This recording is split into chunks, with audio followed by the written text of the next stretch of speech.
करण्यात आला आहे? मुळात म्हणजे काय झालं आहे की ह्याच्या आधीसुद्धा असे बरेच प्रयत्न झाले की बाबा ॲट्रॉसिटी बोगस दाखल करायची, कुठंतरी राजकीय क्षेत्रात मला पुढं जाऊन द्यायचं नाही, सामाजिक क्षेत्रात काम करून द्यायचं नाही, अशा घटना ह्या वॉर्डात वारंवार घडलेल्या आहेत. पण त्या कुठल्याही घटनेला न जुमानता जे समाजोपयोगी काम आहे ती नेहमी आम्ही करत गेलो आहे.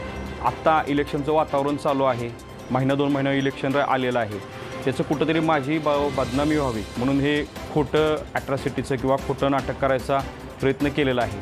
पण मुळात तिथं तशी काही घटना घडलेलीच नाही. आम्ही अनेक वर्ष झाल्या पश्चिम सातारचं माझं कुटुंब मी नेतृत्व करतो आहे.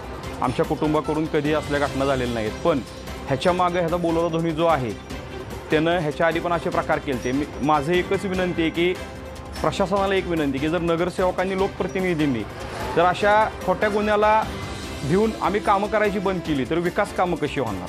कारण का आम्ही काम करत असताना वॉर्डात जाणं तर आमचं कायम भाग आहे. मला वॉर्डात लोकसेवा करणं तर गरजेची आहे.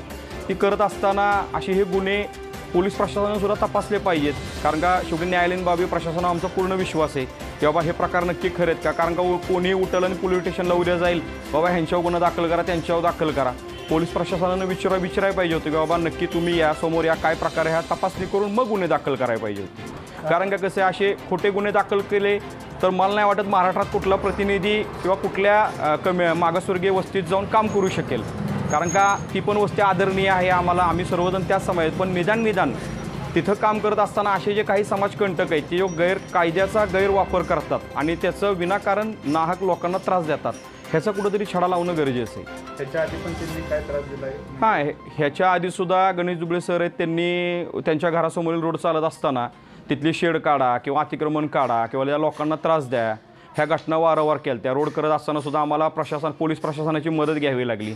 त्यांच्या माध्यमातूनच तिथं रोड झाला. तो रोडसुद्धा करत असताना नगरपालिकेच्या नकाशात जो मंजूर आहे तेवढाच तिथं रोड आम्ही केलेला आहे आणि तो चांगल्या पद्धतीनं लोकउपयोगी कामं आहेत ती करणं गरजेचंच आहे ना. अशा ह्या गोष्टींना जर घाबरून जर आम्ही घरात बसलो तर मग विकास कसा होणार? यावर बाबांची काय चर्चा? नाही, महाराज साहेबांना अजून काही सांगितलं नाही. पण मगाशी मी ज्यावेळेस सरकारनामा न्यूजला काही बातमी आली की बाबा असं झालेलं आहे त्यावेळेस मग महाराज साहेबांचा मी थोडासा विषय कानावर घातला आहे की बाबा असं झालेलं आहे आणि विनाकारण हा खोटा गुन्हा दाखल करण्याचा प्रयत्न केलेला आहे म्हणून. आणि दुसरं सांगायचं म्हणजे की भाग माझा जवळजवळ 60-70% मागासवर्गीय वस्तीत आहे. ती लोकं अतिशय चांगली आहेत. आजपर्यंत त्यांनी आम्हाला चांगली साथ दिलेली आणि आम्ही विकास कामं करत आलेलो आहे. हे दुबळे कुटुंब तिथल्या स्थानिक लोकांना विनाकारण त्रास देणं, विनाकारण शिक्षणाचा कुठेतरी त्याच्या गैरफायदा घेणं व कुठेतरी कायद्याअंतर्गत अडकवीन अशा धमक्या देणं हे वारंवार झालेले. आमची प्रशासनाला एकच विनंती आहे की तुम्ही जे काय कराल तुमच्यावर पूर्ण आमचा विश्वास आहे, पण पारदर्शक व्हावा, कारभार व्हावा. आणि दुसरं म्हणजे असले गुन्हे दाखल होत असताना म्हणजे महाराष्ट्रातील सर्व लोकप्रतिनिधींवर असले खोटे गुन्हे दाखल होत असताना प्रशासनाला व सरकारला एक विनंती की त्याची शहानिशा केल्याशिवाय कधीही गुन्हे दाखल करू नयेत. कारण का शेवटी ह्या गोष्टीतनं सर्वांनाच जायला लागणार आहे. जर आम्ही सर्वजण घरी थांबलो की आम्ही तर थांबणार नाहीच आहे. कारण का असे गुन्हे दाखल झाले तरी काही शेवटी फरक पडत नाही. लोकसेवेची आणि लोकविकासाचीच काम आहेत. आणि मुळात म्हणजे जे काम चाललेलं आहे गटरचं ते आप्पा वायदंडे म्हणून आहे त्यांच्या खाजगी जागेतनं चाललेलं आहे, नाही ते दुबळेंच्या जागेतनं चाललेलं आहे. दुबळेंना आजपर्यंत कागदपत्र आणा म्हटलं तर त्यांनी कधीही कागदपत्र प्रशासनासमोर आणली नाहीत किंवा नगरपालिकेच्या अधिकाऱ्यासमोर आणलेली नाही आहेत. मुळात त्यांनाच माहीत नाही की त्यांची जागा किती आहे.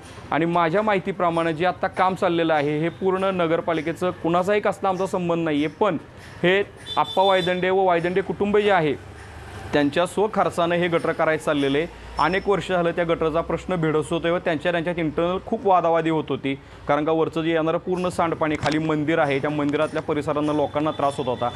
शेवटी मी लोकप्रतिनिधी आहे, मला काम सांगितल्यानंतर ठीक आहे माझ्याकडनं थोडंसं खाजगी जागा असल्यामुळे नगरपालिकेनं आम्ही हस्तक्षेप न करता वा त्यांच्या सहकारातनं चाललेलं आहे आणि ते पूर्ण त्यांच्या जागेतनं चाललेलं आहे. हा जो खोटा गुन्हा दाखल केला आहे ह्याची पूर्ण प्रशासनानं तपासणी करावी हीच विनंती. कारण का न्यायालयीन बाबी व पोलीस प्रशासनावर आमचा पूर्ण विश्वास आहे.